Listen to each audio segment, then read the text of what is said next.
మహబూబాబాద్ జిల్లాలో ఓ ఫంక్షన్ హాల్లో యజమాని ఏర్పాటు చేసిన బోర్డు ఇప్పుడు ఆసక్తికరంగా మారింది. ఎవరైనా పిలవని పేరంటానికి వచ్చి దొరికితే 500 రూపాయలు జరిమానా, 441 సెక్షన్ ప్రకారం జైలు శిక్ష తప్పదు అంటూ రాసి హెచ్చరించడం ఇప్పుడు చర్చకు దారితీసింది.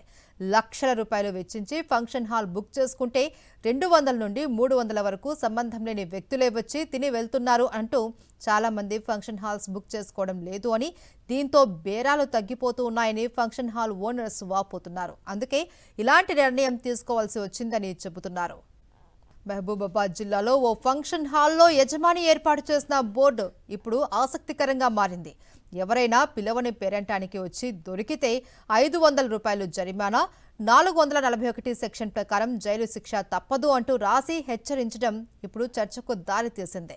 లక్షల రూపాయలు వెచ్చించి ఫంక్షన్ హాల్ బుక్ చేసుకుంటే 200 నుండి 300 వరకు సంబంధం లేని వ్యక్తులే వచ్చి తిని వెళ్తున్నారు అంటూ చాలా మంది ఫంక్షన్ హాల్స్ బుక్ చేసుకోవడం లేదు అని, దీంతో బేరాలు తగ్గిపోతూ ఉన్నాయని ఫంక్షన్ హాల్ ఓనర్స్ వాపోతున్నారు. అందుకే ఇలాంటి నిర్ణయం తీసుకోవాల్సి వచ్చిందని చెబుతున్నారు.